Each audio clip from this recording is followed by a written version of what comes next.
설교의 제목은 부르시고 권능을 주신다라는 제목으로 말씀을 전할 겁니다. 부르시고 권능을 주십니다. 1절 말씀이죠. 예수께서 그 12제자를 부르사 더러운 귀신을 쫓아내며 모든 병과 모든 약한 것을 고치는 권능을 주시니라. 부르시고 그냥은 아닙니다. 권능을 주십니다. 오늘 우리가 읽은 이 10장 말씀은요, 마태복음 제일 끝에 28장 말씀과 굉장히 비슷합니다. 28장 말씀을 제가 한번 읽어보겠습니다. 제일 뒤에 보시면 19절부터 제가 읽겠습니다. 28장 18절입니다. 예수께서 나와 일러 가라사대 하늘과 땅의 모든 권세를 내게 주셨으니 그러므로 너희는 가서 모든 족속으로 제자를 삼아 아버지와 아들과 성령의 이름으로 세례를 주고 내가 너희에게 분부한 모든 것을 가르쳐 지키게 하라. 볼지어다 내가 세상 끝날까지 너희와 항상 함께 있으리라 하시니라. 굉장히 유사하죠. 권능에 관한 이야기, 그리고 보내며 사명을 주십니다. 근데 사실은 내용이 조금 달라요. 내용이 조금 다릅니다. 결정적으로 두 가지가 다른데, 하나는 여기 아주 대비되는 건 모든 족속으로 제자를 삼으라고 얘기를 하셔요. 모든 민족으로.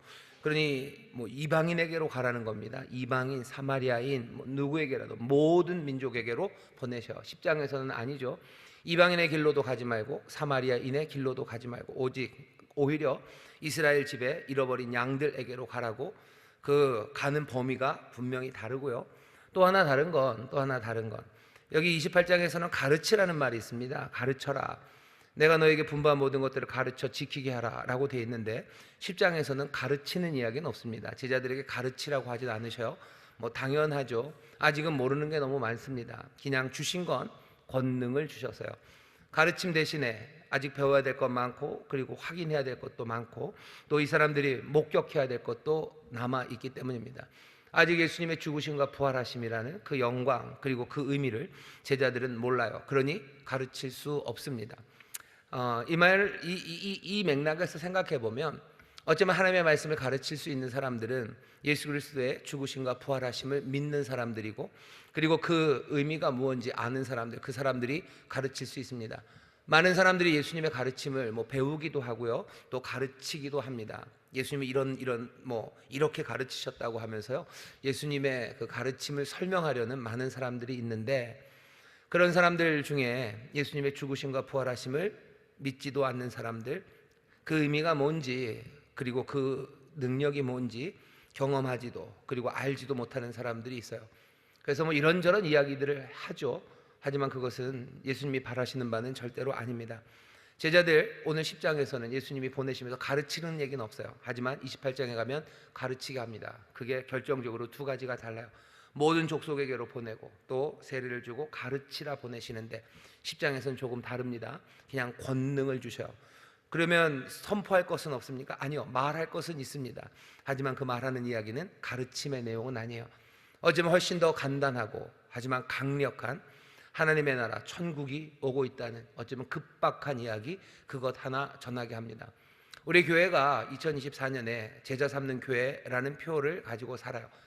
아마 예수님이 지금 우리를 보내신다면 마태복음 10장처럼 보내지는 않으실 겁니다. 우리를 보내시는 보내심은 28장 여기 있는 이 말씀과 많이 유사할 겁니다. 왜냐하면 시간이 마태복음 10장의 시간을 우리가 역사 안에서 살아가는 게 아니라 마태복음 28장의 시간을 살아가기 때문이에요. 마태복음 10장의 세상은 아직 주님이 영광 받으시기 전입니다. 죽으시고 부활하시기 전이에요. 이 땅에 그리스도로 서시기 전입니다. 그러니 10장에서 제자들에게 주시는 명령, 보내시며 하시는 말씀이 부활하신 후 영광의 주가 되시고 그리스도가 되신 후에 제자들에게 하시는 말씀과 다를 수밖에 없습니다. 우리는 가르치는 일 하셔야 돼요. 요즘도 우리가 가서 봐라, 10장에 봐라, 예수님이 권능을 주시고 우리에게 능력 주시니 가서 딴 것 아니라 하나님의 나라가 왔다고, 천국이 왔다고 그냥 말하면 되는 거다. 그거 안 받아들이면 가버리면 되는 거지 라고 예수님의 부르심, 그리고 보내심, 맡겨주신 사명을 그냥 마태복음 10장에서 머무르려 하는 시도는 조금 어리석습니다. 제가 무슨 말 하는지 알 거예요. 우리가 할 일은 예수님이 그냥 하나님의 나라 천국에 왔다고만 말하라고 얘기했지 다른 얘기는 안 하셨으니까 그만큼, 그건 약간의 시점에 오차가 있는 겁니다. 예수님이 제자 삼으라고 하셨던 그 시간의 것들을 우리에게 알리셨어요. 그러니 우리가 예수님의 보내심에 따라 예수님이 우리에게 맡겨주신 사명을 감당하시려는 분들은 오히려 마태복음 28장의 말씀에 더 귀를 기울이십시오. 가르쳐 지키게 해야 돼요. 하나님의 말씀을 우리가 뭐라고 하시는지 그 말씀 봐야 되고, 그 다음에 아버지와 아들과 성령의 이름으로 세례를 줘야 돼요. 하나님의 임재, 그리고 하나님의 의미, 그리고 하나님이 주시는 그 약속 안에서 삶을 새롭게 하는 그 변화된 세상, 변화된 삶을 만들어내고, 그리고 변화된 삶의 방식으로 살아갈 수 있도록 가르치는 것이 우리 보내심을 받은 예수님의 제자들, 저와 여러분들이 해야 할 일입니다. 그럼 오늘 이 말씀은 그러면 뭐 그냥 우리와 상관없습니까? 그럴 리가요. 마태가 이 말씀을 기록합니다. 이건 지금 특수한 상황이요. 예수님 부활 전에 지금 유대 땅을 살아가고 있는 제자들에게 이제 해야 될 일을 알리시는데, 그것이 우리와 전혀 상관없다면 이렇게 그냥 에피소드 하나를 알려줘야 될 이유는 없습니다. 여전히 오늘 이 말씀이 우리에게 전하는 메시지가 있어요. 그러니 부활 이후를 사는 교회에 마태는 여전히 부활 이전 제자들을 보내셨던 이 이야기를 우리에게 듣게 하시는 겁니다. 자, 10장 1절부터 보시죠. 10장 1절 보면 이렇게 되어 있습니다. 예수께서 그 12제자를 부르셔요. 그리고 더러운 귀신을 쫓아내며 모든 병과 모든 약한 것을 고치는 권능을 주십니다. 예수님이 우리를 부르시죠. 예수님이 부르십니다. 예수님은 부르시는데 늘 그냥 부르시지는 않아요. 괜히 이름을 그냥 한번 부르시는 부르심이 아니라 이 예수님의 부르심은 항상 방향이 있는 부르심입니다. 뭔가를 위한, 누군가의 유익을 위한 부르심이에요. 여기 불렀다라는 말이 그냥 칼레오, 그냥 부르다가 아니라요, 프로스칼레오입니다. 앞에 전치사가 하나 붙어 있어요.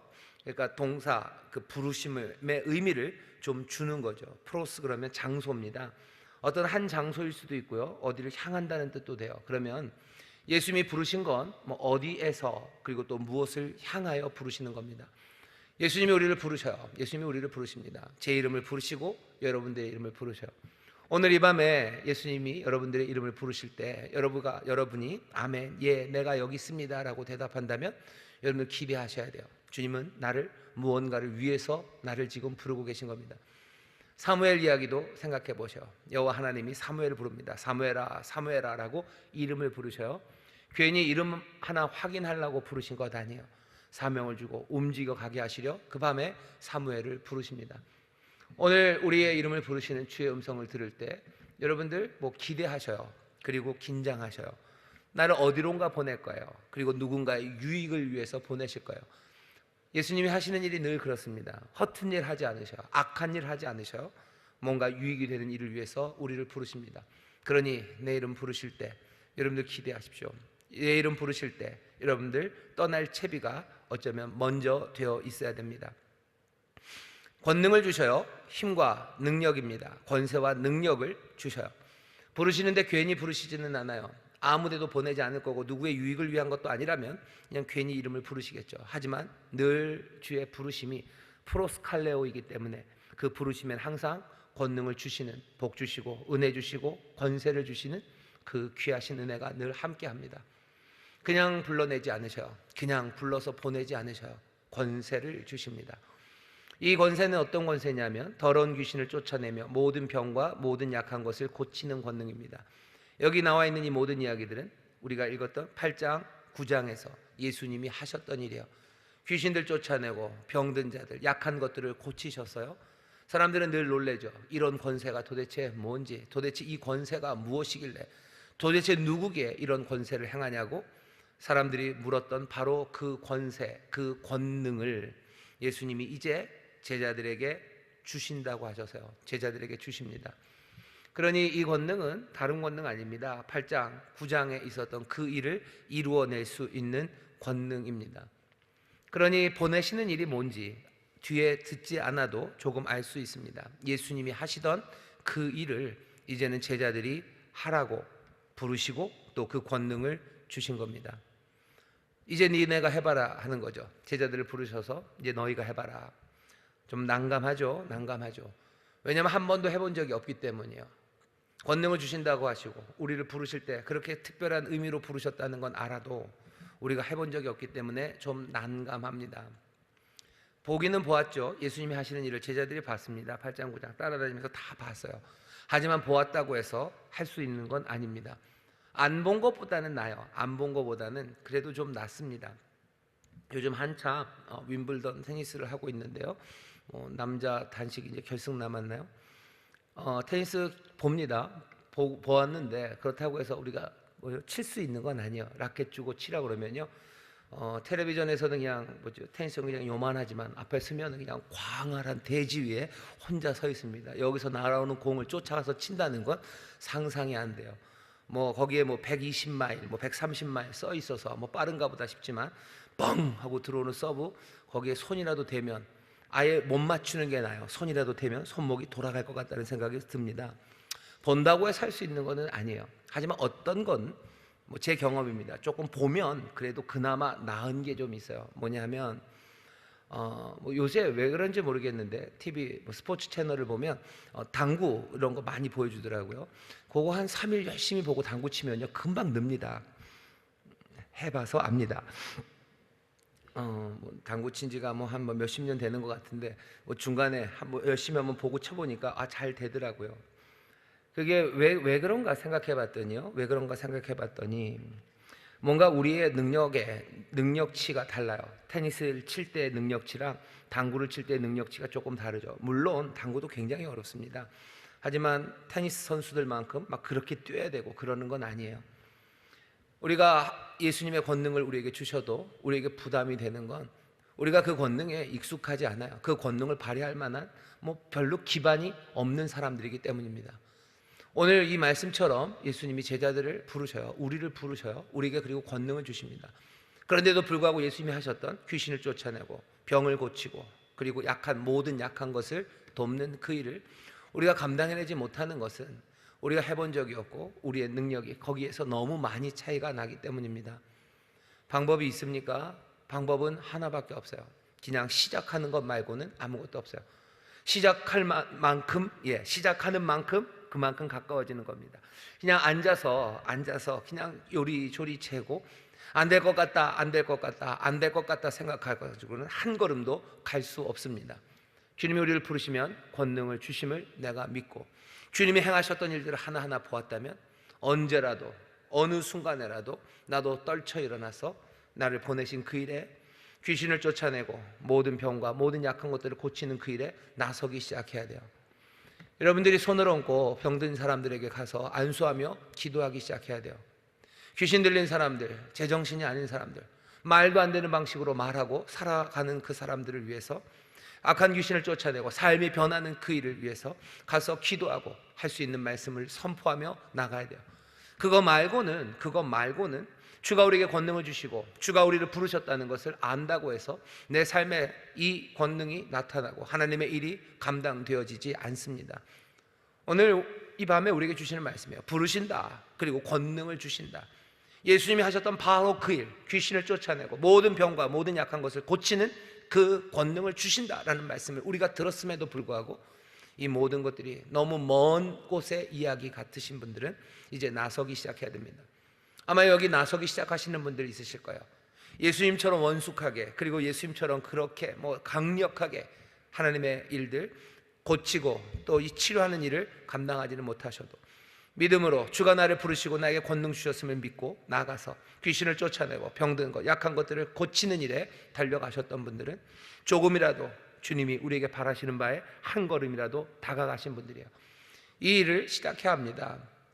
안전한 데서 시작하십시오. 어쩌면 그렇죠. 늘 수영선수가 날 때부터 수영선수인가요?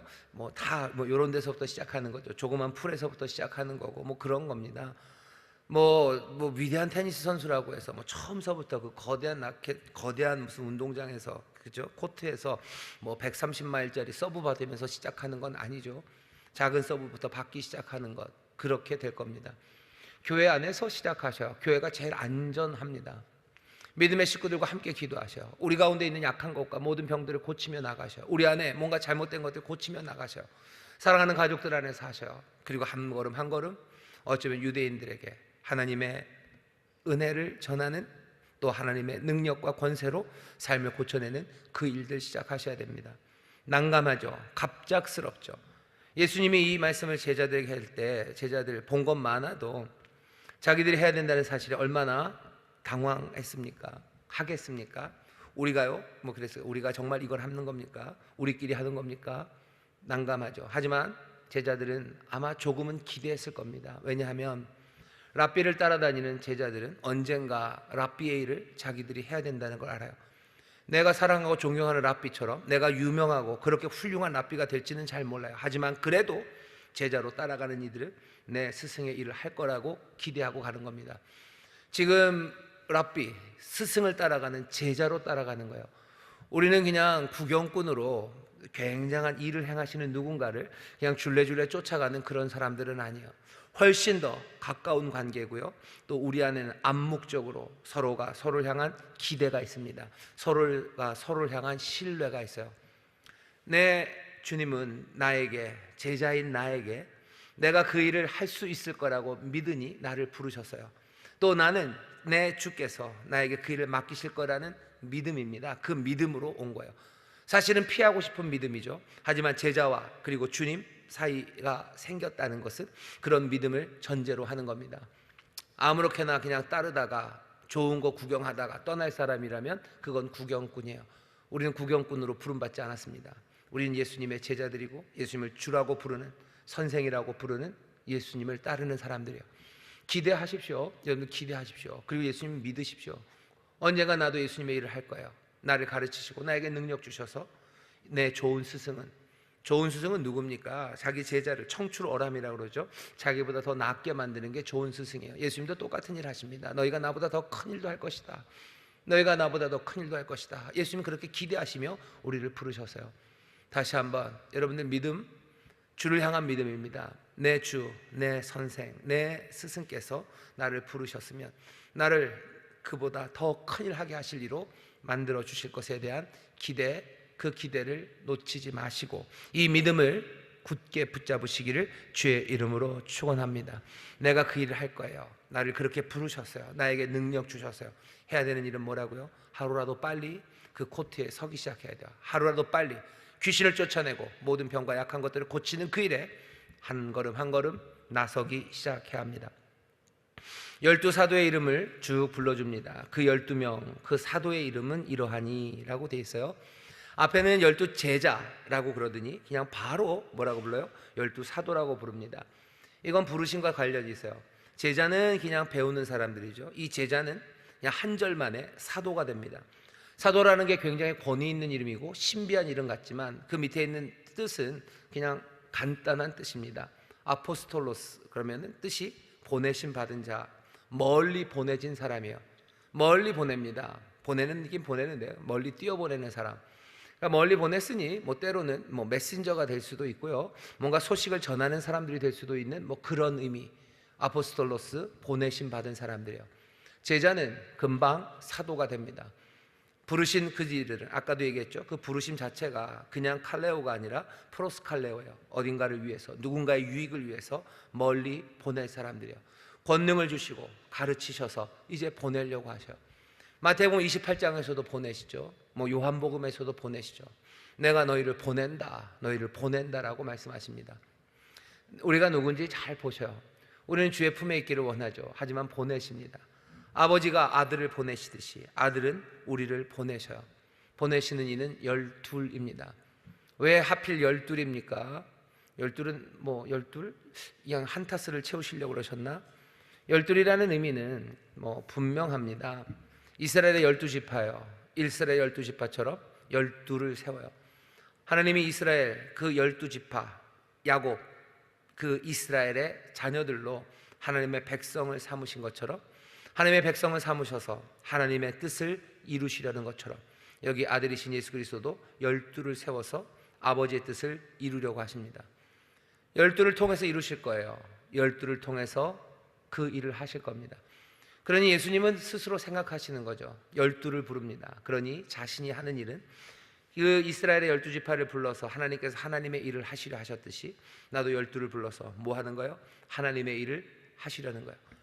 하나님이 하실 일은 뭐였습니까? 모든 사람들이 기대하는 바 이스라엘의 회복입니다. 이스라엘이 회복돼야 돼요. 그리고 또 하나님의 성전이 지어져야 돼요. 그리고 그 성전에 하나님의 영광이 임해야 됩니다. 그게 하나님이 이미 약속하신 바예요. 예수님은 지금 그 일 하려고 하시는 겁니다.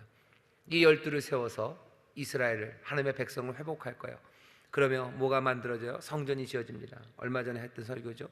금요일날 예수 그리스도 자신이 성전이 되셔 성전을 서고 그 성전에 하나님의 영광이 임합니다. 하나님의 뜻이 이루어집니까? 하나님의 뜻이 이루어집니다. 영광이 그때 임할 때 하나님의 모든 역사를 이루실 그리스도, 하나님의 새로운 나라와 그리고 새 하늘과 새 땅이, 주가 온전히 통치하시는 새 세상이 열립니다. 예수님은 그 일을 하러 오셨어요. 그래서 유대인 중에 12를 세우십니다. 12를 세우셔요. 이 12명의 입장에서 한번 생각을 해보시죠. 제자들 12는 어떤 사람들이요? 하나님이 이제 새 일을 시작하셨어요. 예수 그리스도를 통해서 하나님이 회복하시는 그 일이 이제 시작되었다는 증거입니다. 12이 서죠. 그러니 자기 자신들은 하나님의 역사, 하나님의 새 시대가 열렸다는 증거가 되는 12이에요. 동시에 이 12는 보내심을 받아서 하나님의 역사, 그 역사를 이루는 일, 그 이루는 일의 일부분이 됩니다. 여기 있는 12과 우리가 서 있는 위치가 굉장히 비슷해요. 우리 여기 믿음의 사람이 서 있다는 것. 하나님의 영이 우리 가운데 거하신다고 그러셨어요. 그죠? 하나님의 영이 우리 가운데 거하십니다. 내 몸에 거하고 우리 가운데 거하셔요. 하나님의 영이 거하시는 곳, 하나님의 성전입니다. 지금 무슨 일이 일어나고 있는 거예요? 우리가 말세의 증거입니다. 세상의 끝이라는 말세가 아니라 하나님께서 새 일을 시작하시고 모든 것들을 의로 판단하시고 모든 것들을 제자리로 돌리기 시작하시는 그 말세가 되었다는 증거는 다른 데 있지 않아요. 이 12제자가 하나님이 새 일을 시작하셨다는 증거와 표지가 되는 것처럼 교회가, 그리고 우리가 하나님의 새 시대가 열리는 말세라는 증거가 됩니다. 내가 하나님의 사람으로 살고 우리가 그리스도의 몸을 이루어 성령이 거하시는 그런 믿음의 한 가족이 되었다는 것, 내가 이 세상의 증인이에요. 하나님이 새 일을 행하셨다는 증인이에요. 교회가 함께 모여서 기도하고 교회가 함께 모여서 주를 찬양하고 함께 주의 길을 걸어가고 있다는 것 자체가 말세가 시작됐다는 증거예요. 세상이 새로워지게 하시는 하나님의 뜻이 이제 펼쳐지고 있다는 그 증거가 교회와 우리들입니다. 새 세상이 열렸다는 증거를 여러분들 두리번되며 다른 데서 찾을 필요 없어요. 하늘에서 벼락이 7번 치고 어떻게 돼야지 말세의 징조가 보이나 보다. 아니, 그렇지 않습니다. 하나님의 나라가 임한다고 하지 어디 있습니까? 라고 물어볼 때 여기저기 두리번거리지 마라. 하나님의 나라가 너희 가운데 있지 않냐? 너희 가운데 있지 않냐? 여기 임하지 않았냐? 너희가 그 증거 아니냐? 라고 말씀하셔요. 하나님의 은혜의 시대가, 하나님께서 우리에게 복 주시고 뭔가 새롭게 시작하려는 것, 그 증거가 어디 있는지 여러분들 다른 데서 찾으려고 하지 마셔요. 세계의 정세, 무슨 정부가 쓰고 뭐가 되고 어디에서 군대가 이끌어지고, 아니, 그런 것 말고 여기에 하나님의 영으로 충만하고 그리스도의 몸으로 선 바로 이 교회가 하나님, 정말로 하나님의 뜻이 이루어지는 그리스도 예수의 역사하심으로 복음의 그 일들이 시작되는 증거가 바로 저와 여러분들, 우리들입니다. 우리를 볼 때마다, 서로가 서로를 볼 때마다 그러니 하나님께 감사하는 거예요. 서로가 서로를 볼 때마다 오히려 소망이 넘치는 거예요. 서로가 서로를 볼 때마다 우리의 믿음이 굳건해지는 것, 바로 우리 안에 계신 성령을 통하여 우리가 하나님 그리고 예수 그리스도의 역사하심의 증거가 되기 때문입니다. 동시에 이 12제자가 그 역사와 그 복음의 일꾼이 된 것처럼 우리도 그 새롭게 시작하시는 하나님의 나라의 일꾼으로 섭니다. 증거이자 일꾼이 되는 거예요. 이 12이 그랬던 것처럼, 그 제자가 사도가 된 것처럼 예수님을 따르며 보내심을 받는 우리가 이 새로운 시대의 증인이고 그리고 동시에 그 나라의 일꾼입니다. 하나님 나라의 일에 힘을 다합니다. 그게 우리가 살아가는 삶의 정체성입니다. 이 12를 부르시고 이제 사도라고 보내셔요. 그 사람들은 12입니다. 이 12는 5만 가지 사람들입니다. 저와 여러분과 비슷합니다. 천편일률적이지 않아요. 우리가 한 색깔이 아닙니다. 여기는 가나안인도 있고요, 여기에는 세리도 있고요, 당연히 갈릴리의 어부들도 있고요, 그리고 무슨 일을 하는지 애매한 사람들, 그런 사람들이 있습니다. 하지만 이들이 제자들이고 이들이 사도들이고 그 권능을 받아 천국 하나님의 일의 일꾼으로 부름받은 사람들입니다. 이제 오늘 우리가 읽은 본문 중에서 가장 어려운 곳에 옵니다. 5절 6절이요. 예수께서 이 12를 내어 보내시며 명하여 가라사대 이방인의 길로도 가지 말고 사마리아인의 내 고을에도 들어가지 말고 차라리 이스라엘 집에 잃어버린 양에게로 가래요. 이것도 이상하죠? 이거 이상하죠? 예수님 모든 인류를 구원하기 위해서 오신 분 아니십니까? 그런데 왜 이방인에겐 가지 말고 유대인에게만 가라고 합니까? 아니 그것뿐만 아니라 마태복음을 보시면요, 마태복음 예수님이 이미 얘기하셨어요. 8장 보시면 8장 11절에 또 너희에게 이르노니 동서로부터 많은 사람이 이르러 아브라함과 이삭과 야곱과 함께 천국에 앉으려니와.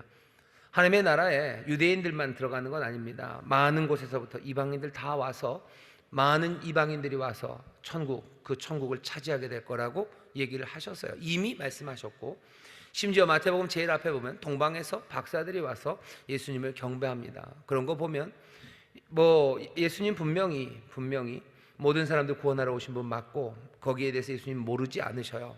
그런데도 불구하고 이렇게 얘기하십니다. 아까도 말씀드렸죠. 28장에 가면 예수님이 이 명령을 바꾸셔요. 제자들에게 다른 명령을 주시죠. 10장에서는 유대인에게만 가라. 그리고 28장에서는 모든 민족으로 제자를 삼으라고 그렇게 바꿔서 보내십니다. 그럼 어떻게 이해하셔야 돼요? 예수님이 모든 인류를 위해서 오신 거 분명해요. 우리를 부르신 그 프로세스에는 그냥 유대인의 유익만이 아니라 모든 인류, 하나님이 긍휼히 여기시는 모든 인류의 유익을 위해서 우리를 부르신 게 맞습니다. 그럼에도 불구하고 예수님이 여기서 유대인에게만 보낸 것도 또 확실합니다. 몰라서 그런 것 아니셔요. 이게 필요해서 그러셨을 겁니다. 왜 그랬을까? 이유들을 설명하면 몇 가지가 있습니다. 첫 번째, 위급함이죠. 지금 당장 할 수 있는 일들이 많잖아요. 급한 일부터 처리해야 됩니다.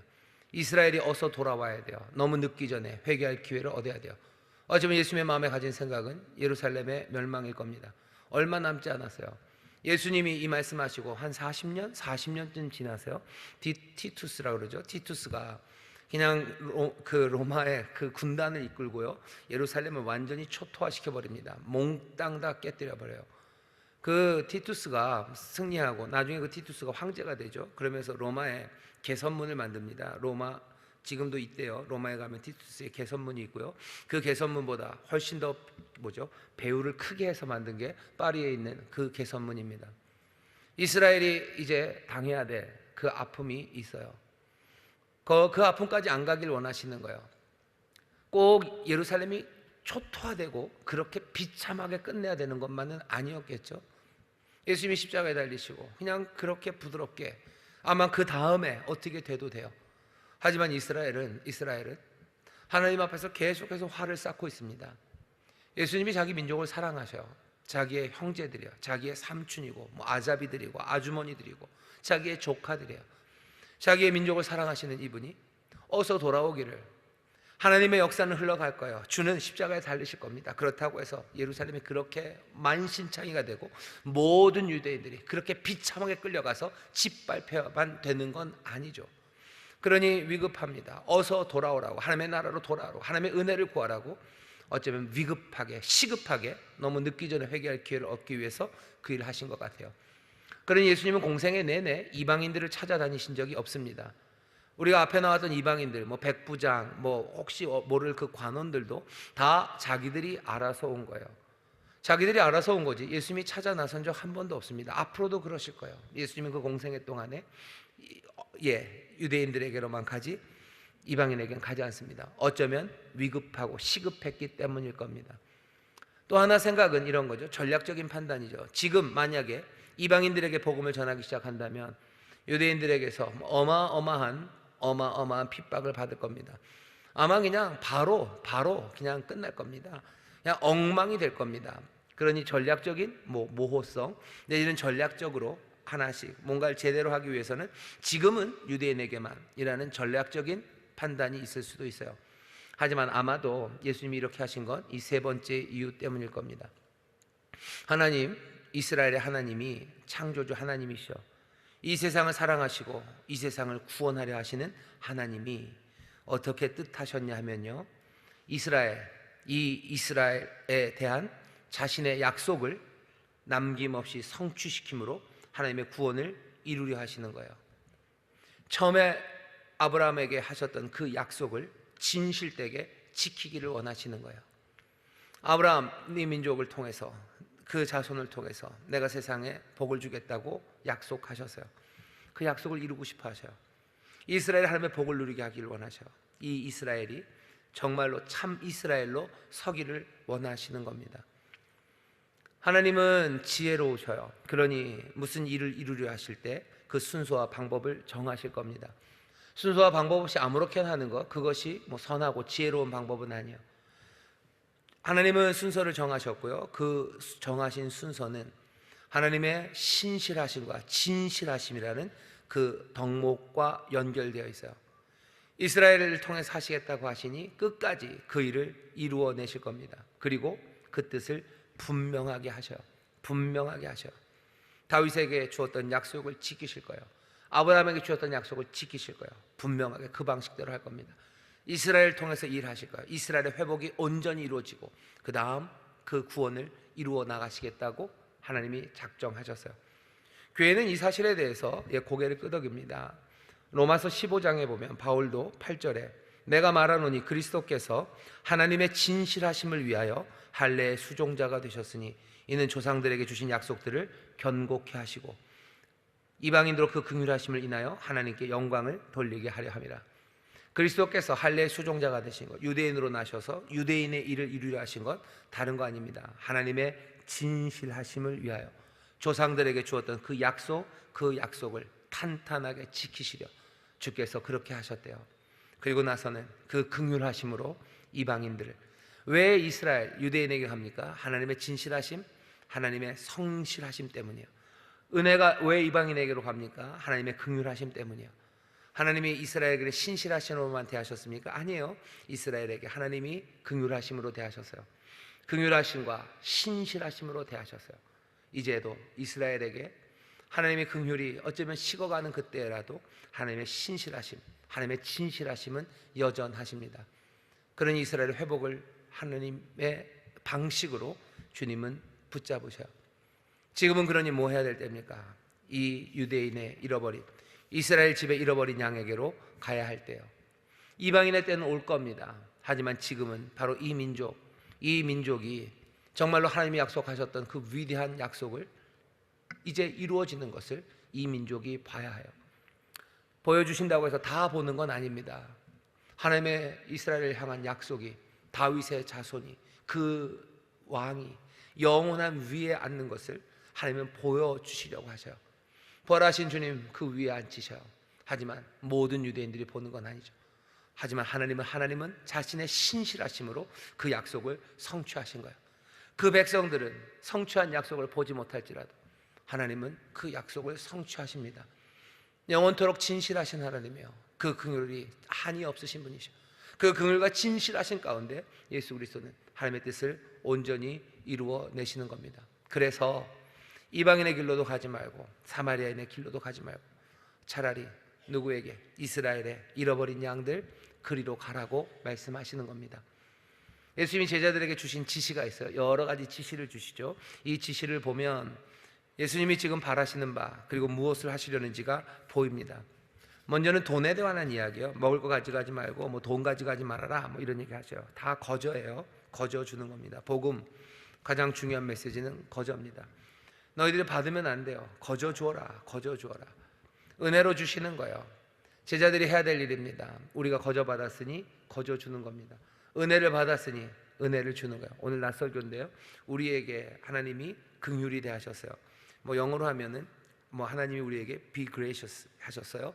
그러니까 그것을 명사처럼 하면 간단합니다. 그냥 앞에 투부정사처럼 to be gracious 우리에게. 그래서 우리에게 to be gracious를 우리에게 주셨어요.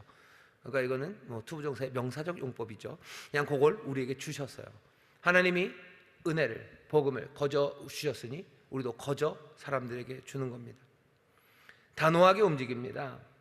영접하지 않으면 먼지를 떨어내고 그냥 가래요. 지금 전해지는 메시지는 그냥 호락호락하고 가벼운 메시지가 아니기 때문입니다. 이건 굉장히 시급해요. 받아들이지 않으면 어쩔 수 없어요. 하지만 받아들이지 않을 때는 소돔과 고모라, 어쩌면 소돔과 고모라였으면 더 좋겠다 싶을 만큼 어마어마한 재앙이, 주가 제시하시고 내어주시는 평화의 길 말고 다른 길 걸어가기 시작하면 어마어마한 아픔이 올 것에 대해서 예수님 분명히 알려주셔요. 전해지는 메시지는 뭡니까? 그냥 하나님의 나라가 오고 있다는 거예요. 하나님의 나라가 달려온다. 천국이 온다. 그러니 준비해라. 천국이 온다. 준비해야 돼요. 무슨 준비해야 됩니까? 그 나라에 합당하게 살아가는 준비예요. 당연히 거룩함으로 살아가야 되죠. 천국의 방식으로 살아가야 되죠. 천국에 들어갈 준비해야 되죠. 그리고 천국의 당당함과 하나님 나라 백성의 자유함으로 살아가기 시작해야 되죠. 얽매기 쉬운 모든 것들을 다 벗어버려야 되죠. 그리고 그 나라를 기쁨으로 영접해야 됩니다. 하나로 얘기하셔. 하나님의 나라 천국이 지금 온다. 그것 전해라. 천국이 온다는 것 전하며 하나님의 나라에서 이루어질 일들, 그 일들 하는 거예요. 아픈 사람들 고쳐주셨던 것처럼 병든 자들 고치고 문둥병자들 고치고 귀신 쫓아내고 하나님의 나라가 지금 달려오고 있다는 걸 너희들 보여줘라. 천국이 임하고 있다는 걸 너희들 보여줘라. 그 일을 위해서 권능을 주셨어요. 우리가 해야 되는 일도 하나님 나라의 일을 합니다. 지금도 하나님의 나라가 우리 가운데 달려옵니까? 이미 임한 하나님의 나라가 있어요. 그렇죠? 천국이 우리 가운데 있죠. 하지만 천국이 꽤 크고 그리고 깁니다. 천국은 들어왔지만 꼬리가 기셔요. 아직 다 들어오지 않았어요. 문은 열려 있고 여전히 천국은 우리 가운데로 지금 임하고 있습니다. 그 임하는 하나님의 나라를 보여줘야 돼요. 그 완성이 무엇인지 보여줘야 돼요. 지금 보이는 건 요만큼. 하지만 그 천국을 보이고 그 천국의 기쁨과 그 천국의 생명을 사람들에게 전하기 위해서 귀신을 쫓아내고 모든 병든 것들과 약한 것들을 고쳐내는 그 권능으로 천국의 일들을 우리 가운데 만들어내야 됩니다. 천국에서의 일이 무슨 일이겠습니까? 천국은 기쁨이 가득하다고 했어요. 기쁨을 만들어내는 거예요. 천국은 눈물이 없다고 했습니다. 주께서 우리의 모든 눈물을 다 닦으시고 눈물 없는 그 나라를 주신대요. 그러니 해야 되는 일, 눈물을 닦는 일이에요. 함께 울며 웃음으로 기쁨으로 나가는 일이에요. 거기에는 병든 것 없다 해서 아픈 것 없다고 그랬어요. 아픈 것 없습니다. 그러니 병자들을 하나하나 고쳐요. 거기에는 악이 없어요. 죄가 없어요. 사망이 없어요. 그러니 우리에게서 죄를 제하고 악함을 제하고 사망을 제하며 생명으로 채워넣는 것, 그것이 주가 주신 권능으로 우리가 해야 되는 일입니다. 제자들이 행하는 치유, 그 치유는 그냥 당사자에게 좋은 것뿐만이 아니에요. 그 나라가, 그 생명이 밝아오는 날들이 우리에게 오고 있다는 표지입니다. 그 표지의 일을 우리가 일꾼으로서 해나가는 겁니다. 오늘 이 말씀을 우리가 들어요. 아까도 말씀드린 것처럼 예수님의 부활 이전이기 때문에 우리에게 주시는 이야기 전체가 여기 담겨 있지는 않습니다. 그러나 마태가 이 말씀을 우리에게 전하는 것은 이 말씀이 우리에게 전하는 메시지가 분명하기 때문입니다. 우리가 행하는 일들 가운데 우리의 뜻대로 행하는 건 없는지, 아니면 우리의 시간표를 우리가 정하는 건 아닌지 돌아보셔야 돼요. 하나님의 뜻이 이루어지기를, 하나님의 뜻이, 하나님의 역사가 이루어지기를 바라보셔야 됩니다. 역사에 대한 전망을 사람들이 합니다. 세상은 이렇게 될 거래요. 하지만 우리가 세상의 석학들을 따라서 아니면 미래학자들을 따라서 역사의 전망을 해야 되는 사람들은 아닙니다. 하나님의 뜻이 이루어져요. 아버지의 뜻이 이루어집니다. 그리스도 안에서 아버지의 뜻이 이루어지니 우리가 역사를 전망하는 자리에, 우리가 앞으로 벌어질 일들에 대해서 그리고 이루어 나가야 할 일들에 대해서 다른 사람들이 아니라 그리스도와 함께 그것들을 바라보기 시작해야 합니다. 그러면서 뭐 해야 되는 거예요? 지금 해야 되는 게 뭔지 확인하셔야 돼요. 지금 해야 되는 일이 뭔가, 지금 우리는 무엇을 해야 되나, 그 역사의 전망 안에서 지금 해야 되는 일은 뭔가. 아까 낮에 설교 드렸을 때처럼 고통, 그래서 그 살육의 현장으로 끌려가는 사람들 구출해내는 것, 어쩌면 그것이 우리가 지금 해야 되는 일입니다. 우리 주변에 죽음으로 끌려 내려가는 사람들이 보입니다. 우리에게 주신 복을 보면 이 반대의 모습들이 보여지기 시작합니다. 많이 아픈 사람들, 가난한 사람들, 그리고 뭔가 악과 죄 때문에 얽혀서 그냥 어쩔 줄 모르는 그 사람들을 구해내는 것, 그것 우리에게 하시는 일이에요. 지금 해야 될 일은 뭡니까? 내 이웃을 사랑하라고 하시죠. 이웃은 누구예요? 그냥 내 옆에 있는 내 사람입니다. 이웃 사랑하셔요. 마음을 다하고 성품을 다하고 힘을 다해서 이웃 사랑하라고 하셨어요. 고통 가운데 죽어가는 사람들 구원해내는 것, 그것이 사랑입니다. 하나님이 사랑이셔요. 사랑이신 하나님이 무엇 하십니까? 하나님은 구원하시는 하나님이에요. 선한 게 뭡니까? 하나님만이 선하신데 하나님은 긍휼과 진실하심으로 우리를 살려내는 그 일을 하셔요. 살려내는 일, 우리 앞에 있는 이 이웃들을 하나씩 하나씩 살려내는 일. 그 살려내는 것 중에 어쩌면 가장 중요한 것은 영원한 고통, 영원한 죽음, 거기서부터 건져내는 그 일, 복음을 증거하는 일하고 아픈 사람을 일으켜 세우는 그 일 하는 것, 어쩌면 우리가 지금 이곳에서 천국의 일을 권능으로 해내는 일입니다. 아버지와 아들과 성령의 이름으로 세례를 주고 예수님이 우리에게 분부한 모든 것들을 다 가르쳐 지키게 하는 일이야. 이 일이 우리 가운데 어떻게 이루어져야 될지에 대해서 우리가 증거입니다. 그리고 그 일에 우리가 일꾼입니다. 우리가 표지로 설 거예요. 그리고 우리가 그 일을 감당하는 사람이요. 다른 일을 부르지 않으셨어요. 천사를 불러서 어떻게 하지 않으셨어요. 그냥 저와 여러분 12 제자들을 부르셔서 12 사도를 삼으시고 권능을 주셔서 지금 당장 해야 되는 하나님의 나라의 일을 맡겨주십니다. 두려움 없이 그 길을 가라고 이 제자들을 보내주셔요. 아이고 뒤에서 좀 잡아준다고나 하시지. 아니 그런 말씀은 없어요. 하지만 다음 주에 보시면 예수님이 우리를 보내시며 그냥 뒤에서 킥킥대지 않으셔요. 보라 내가 너희를 보냄이 양을 이리 가운데 보낸 것 같도다. 그러므로 너희는 뱀같이 지혜롭고 비둘기같이 순결해라. 예수님도 걱정이 되십니다. 예수님도 걱정이 되셔요. 예수님도 지금 주목하고 보셔요. 지금 예수님도 떨며 우리를 보십니다. 아니 뭐 이렇게 사시나무 떨듯이는 아니지만 예수님 우리를 그렇게 보셔요. 우리도 주님을 봅니다. 우리도 주님을 보면서 이 일을 하는 거예요. 주는 우리를 보시고 우리는 주님을 봅니다. 그 눈이 마주치는 그 자리예요. 애써 불안한 눈빛을 예수님이 감추고 계시지만 우리는 알아요. 하지만 또 우리가 주님을 볼 때는 주의 권능을, 주의 능력을, 주의 보내심을 우리가 봅니다. 이 모든 일을 하는 일은 서로의 눈이 오고 가기 때문에요. 이 일은 사랑의 일입니다. 이것 안에서 주를 향한 사랑이 깊어지고요. 우리를 향한 주님의 사랑, 그 사랑을 점점 더 많이 알아가는 거예요.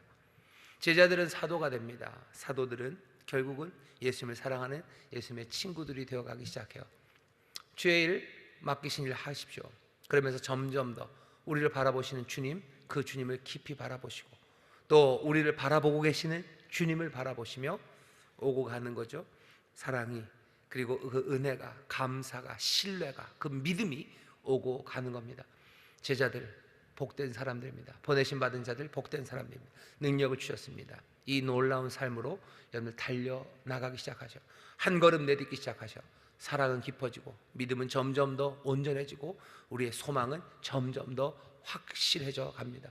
이 귀한 믿음의 증거들, 그리고 이 귀한 하나님 나라의 일꾼들, 바로 여러분들이시니 오늘 여기 있는 여러분들이 이 하나님의 귀하신 섭리 안에서 제자로, 사도로, 그리고 예수의 사람으로 부름받은 자들이니 여러분들 이 삶을 놓치지 마시고 이 전망을 마음에 담아 함께 격려하며 살아가게 되시기를 주의 이름으로 축원합니다. 기도하겠습니다. 하나님 감사합니다. 제자, 사도들, 아버지 하나님, 결국은 예수의 신부로 서게 될 하나님의 사람들, 주여 하나하나 배워나가며 주시는 권능으로 보내심 받아 우리에게 맡겨진 일들, 주여 이 역사 안에서 해가는 겁니다.